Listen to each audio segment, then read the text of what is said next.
Hello friends, welcome to Srishti's kitchen. ಇವತ್ತಿನ ರೆಸಿಪಿಯಲ್ಲಿ ಪನ್ನೀರ್ ಪಲಾವ್ ಹೇಗೆ ಮಾಡೋದು ಅಂತ ನೋಡೋಣ. ತುಂಬ ಕಡಿಮೆ ಸಮಯದಲ್ಲಿ ತುಂಬ ಕಡಿಮೆ ಸಾಮಗ್ರಿಗಳನ್ನು ಬಳಸ್ಕೊಂಡು ಸಖತ್ ಟೇಸ್ಟಿಯಾದ ಈ ಪನ್ನೀರ್ ಪಲಾವ್ ಲಂಚ್ ಬಾಕ್ಸ್ಗಾಗ್ಬೋದು ಅಥವಾ ಡಿನ್ನರ್ಗಾಗ್ಬೋದು, ಮಕ್ಕಳಿಗಂತೂ ಟಿಫಿನ್ ಡಬ್ಬಿಗೆ ಕಟ್ಟಲಿಕ್ಕೂ ಸಹ ತುಂಬ ಚೆನ್ನಾಗಿರುತ್ತೆ. ಹಾಗಿದ್ರೆ ತಡ ಬೇಡ, ಇದರ ತಯಾರಿ ವಿಧಾನ ನೋಡೋಣ. ಫ್ರೆಂಡ್ಸ್, ಈ ರೆಸಿಪಿಯನ್ನು ಮಾಡಲಿಕ್ಕೆ ನಾನಿಲ್ಲಿ 200 ಗ್ರಾಮಷ್ಟು ಪನ್ನೀರ್ ಯೂಸ್ ಮಾಡ್ಕೊಳ್ತಾ ಇದ್ದೀನಿ. 250 ಗ್ರಾಮಷ್ಟು ಬಾಸುಮತಿ ರೈಸನ್ನು ಅರ್ಧ ಗಂಟೆಗಳ ಕಾಲ ನೆನೆಸಿ ಇಟ್ಟು ರೆಡಿ ಮಾಡಿದ್ದೀನಿ. ಈಗ ಸ್ಟವ್ ಮೇಲೆ ಒಂದು ಕುಕ್ಕರ್ ಇಟ್ಟು ಸ್ವಲ್ಪ ತುಪ್ಪನ ಸೇರಿಸ್ಕೊಳ್ತಾ ಇದ್ದೀನಿ. ಪನ್ನೀರ್ ಪೀಸಸ್ ನೋಡಿಸ್ತಿದ್ದೀನಿ ನೋಡಿ, ಈ ಸೈಜಲ್ಲಿ ಕಟ್ ಮಾಡಿ ಇಟ್ಟಿದ್ದೀನಿ. ಈ ತುಪ್ಪಕ್ಕೆ ಸ್ವಲ್ಪ ಖಾರದ ಪುಡಿ, ಸ್ವಲ್ಪ ಉಪ್ಪನ್ನು ಸಹ ಸೇರಿಸ್ಕೊಂಡು ಪನ್ನೀರ್ ಕ್ಯೂಬ್ಸ್ ಇದಕ್ಕೆ ಹಾಕಿ ಸ್ವಲ್ಪ ಚೆನ್ನಾಗಿ ರೋಸ್ಟ್ ಮಾಡ್ಕೊಳ್ಳೋಣ. ಅಂದರೆ ಫ್ರೈ ಮಾಡ್ಕೋಬೇಕಾಗತ್ತೆ. ಸ್ವಲ್ಪ ಜಾಗ್ರತೆಯಿಂದ ನಿಧಾನಕ್ಕೆ ಕಲಸಿ, ಇಲ್ಲಾಂದರೆ ಪೀಸಸ್ ಕಟ್ ಆಗುತ್ತೆ. ಅದಕ್ಕೆ ನೋಡಿ, ಈಗ ಎರಡೂ ಕಡೆ ಈ ರೀತಿಯಾಗಿ ಫ್ರೈ ಆದಮೇಲೆ ಈ ಪೀಸಸನ್ನು ತೆಗೆದು ಈ ರೀತಿ ಪಕ್ಕಕ್ಕೆ ಒಂದು ಬಟ್ಲಿಗೆ ಇಟ್ಕೊಳ್ಳೋಣ. ಈಗ ಅದೇ ಕುಕ್ಕರಲ್ಲಿ ನಾವು ಪಲಾವ್ನ ಮಾಡ್ಕೊಳ್ಳೋಣ. ಈಗ ಇದಕ್ಕೆ 2 ಟೇಬಲ್ ಸ್ಪೂನ್ ಅಷ್ಟು ಎಣ್ಣೆ ಸೇರಿಸ್ಕೊಳ್ತಿದ್ದೀನಿ. ಎಣ್ಣೆ ಬಿಸಿ ಆದಮೇಲೆ ಓಲ್ ಗರಂ ಮಸಾಲ ಐಟಮ್ಸ್ ನೋಡಿಸ್ತಿದ್ದೀನಿ. ಇದನ್ನೆಲ್ಲ ಅದಕ್ಕೆ ಹಾಕಿ ಸ್ವಲ್ಪ ಪಲಾವ್ ಎಲೆ, ಸ್ವಲ್ಪ ಶಾಹಿ ಜೀರ, ಸ್ವಲ್ಪ ಸೋಂಪನ್ನು ಸಹ ಹಾಕಿ ನಂತರ ಇದಕ್ಕೆ ಒಂದು ಈರುಳ್ಳಿ ಕಟ್ ಮಾಡಿಟ್ಟಿರೋವು ಹಾಕ್ಕೊಳ್ತಾ ಇದ್ದೀನಿ. ಈರುಳ್ಳಿ ಸ್ವಲ್ಪ ಒಳ್ಳೆ ಬ್ರೌನ್ ಕಲರ್ ಬರೋವರೆಗೂ, ಗೋಲ್ಡನ್ ಬ್ರೌನ್ ಬರೋವರೆಗೂ ಚೆನ್ನಾಗಿ ಇದನ್ನು ಫ್ರೈ ಮಾಡ್ಕೊಳ್ಳಿ. ಈಗ ಇದಕ್ಕೆ 2 ಟೊಮ್ಯಾಟೋನ ಸೇರಿಸ್ಕೊಳ್ತಾ ಇದ್ದೀನಿ. ಸಣ್ಣದಾಗಿ ಹಚ್ಚಿ ಇಟ್ಕೊಂಡಿದ್ದೀನಿ. Medium size 2 tomato. ನಂತರ 3 ಹಸಿರು ಮೆಣಸಿನ್ಕಾಯಿ ಉದ್ದ ಸೀಳಿಟ್ಟಿರೋವು ಹಾಕಿದ್ದೀನಿ.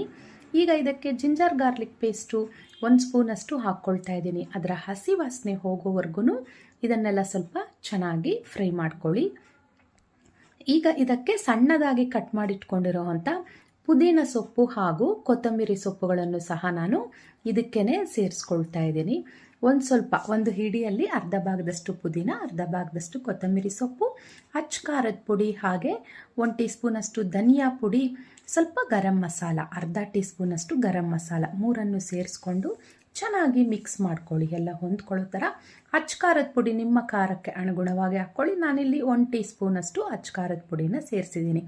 ಈಗ ಇದಕ್ಕೆ ನಾವು ಅರ್ಧ ಗಂಟೆಗಳ ಕಾಲ ನೆನೆಸಿಟ್ಟಿರೋ ಅಂಥ ಬಾಸುಮತಿ ರೈಸನ್ನು ಹಾಕಿ ಸ್ವಲ್ಪ ರುಚಿಗೆ ತಕ್ಕಷ್ಟು ಉಪ್ಪನ್ನು ಸಹ ಸೇರಿಸ್ಕೊಂಡು 1 ಚಿಟಿಕೆ ಅರಿಶಿನವನ್ನು ಹಾಕಿ ಸ್ವಲ್ಪ ನಿಧಾನಕ್ಕೆ ಕಲಿಸ್ಕೊಳ್ಳಿ. ಅಕ್ಕಿ ಹೊಡೆಯುತ್ತೆ. ಹಾಗಾಗಿ ಈಗ ಇದನ್ನೆಲ್ಲ ಸ್ವಲ್ಪ ಚೆನ್ನಾಗಿ ಆ ಮಸಾಲೆಯಲ್ಲೇ ಅಕ್ಕಿನ ಎಲ್ಲ ಈ ರೀತಿಯಾಗಿ ಫ್ರೈ ಮಾಡ್ಕೊಳ್ಳೋದ್ರಿಂದ ತುಂಬ ಚೆನ್ನಾಗಿರುತ್ತೆ ಈ ಪನ್ನೀರ್ ಪಲಾವ್. ನೀರು ಇಲ್ಲಿ ಫ್ರೆಂಡ್ಸ್, ನಾನಿಲ್ಲಿ 1/4 ಗ್ಲಾಸಷ್ಟು ಅಕ್ಕಿ ಆಗಿದೆ ನನಗೆ 250 ಗ್ರಾಮ್ಗೆ. ನಾನಿಲ್ಲಿ 1/4 ಗ್ಲಾಸ್ಗೆ ಇದೇ ಗ್ಲಾಸಲ್ಲಿ 1/4 ಗ್ಲಾಸಷ್ಟು ನೀರನ್ನು ಸೇರಿಸ್ಕೊಳ್ತಿದ್ದೀನಿ. ಬಾಸುಮತಿ ರೈಸ್ ಅಲ್ವಾ, ಅದಕ್ಕಾಗಿ ನಾರ್ಮಲ್ ರೈಸ್ 1 ಗ್ಲಾಸ್ ತೊಗೊಂಡ್ರೆ 2 ಗ್ಲಾಸಷ್ಟು ನೀರನ್ನು ಹಾಕಬೇಕು. ಬಾಸುಮತಿಗೆ ಸ್ವಲ್ಪ ಕಡಿಮೆನೇ ಹಾಕ್ಕೊಳ್ತಾ ಇದ್ದೀನಿ. ಈಗ ಈ ರೀತಿ ನೀರೆಲ್ಲ ಚೆನ್ನಾಗಿ ಕುದಿಯೋವಾಗ ಪನ್ನೀರ್ ಕ್ಯೂಬ್ಸ್ನ ಇದಕ್ಕೆ ಸೇರಿಸ್ಕೊಂಡು ಕುಕ್ಕರ್ ಮುಚ್ಚಳನ ಮುಚ್ಚಿ ಸ್ಟವ್ ಮೀಡಿಯಂ ಫ್ಲೇಮಲ್ಲಿ 1 ವಿಜಿಲ್ ಸಾಕು. ಇದಕ್ಕೆ 2 ಸಹ ಬೇಕಾಗಿಲ್ಲ. ಈಗ 1 ವಿಜಿಲ್ ಆಗಿದೆ. ಓಪನ್ ಮಾಡ್ತಾ ಇದ್ದೀನಿ ನೋಡಿ. ಉದ್ರುದ್ರಾಗಿ ತುಂಬ ಘಮ ಅಂತ ಒಳ್ಳೆ ಅರೋಮ್ಯಾಟಿಕ್ ಆಗಿದೆ ಈ ಪನ್ನೀರ್ ಪಲಾವ್. ನೋಡಿಸ್ತಾ ಇದ್ದೀನಿ ನೋಡಿ, ಎಷ್ಟು ಉದ್ರುದ್ರಾಗಿ ಎಷ್ಟು ಚೆನ್ನಾಗಿ ಬಂದಿದೆ ಅಂತ.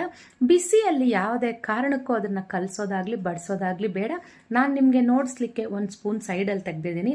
10 ನಿಮಿಷ ಅದನ್ನು ಚೆನ್ನಾಗಿ ಆರಲಿಕ್ಕೆ ಬಿಟ್ಟು ನಂತರ ಇದನ್ನು ಸರ್ವಿಂಗ್ ಪ್ಲೇಟ್ಗೆ ತೊಗೋಬೋದು. ಈಗ 10 ನಿಮಿಷ ಆದಮೇಲೆ ನಾನಿಲ್ಲಿ ನಿಮಗೆ ಸರ್ವಿಂಗ್ ಪ್ಲೇಟ್ಗೆ ತೊಗೊಂಡು ತೋರಿಸ್ತಾ ಇದ್ದೀನಿ. ನೋಡಿ ಎಷ್ಟು ಉದ್ರುದ್ರಾಗಿ ಎಷ್ಟು ಕಲರ್ಫುಲ್ ಆಗಿದೆ ಅಂದರೆ ಅಷ್ಟೇ ಅರೋಮ್ಯಾಟಿಕ್ ಆಗೂ ಇದೆ ಈ ಪನ್ನೀರ್ ಪಲಾವ್. ನೀವು ಒಮ್ಮೆ ಈ ರೀತಿಯಲ್ಲಿ ಟ್ರೈ ಮಾಡಿ ಹೇಗೆ ಬಂತಂತನೂ ತಿಳಿಸಿ. ನಾನು ಮಾಡಿದ ಈ ರೆಸಿಪಿ ನಿಮ್ಗೆ ಇಷ್ಟ ಆಗಿದ್ದಲ್ಲಿ ನನ್ನ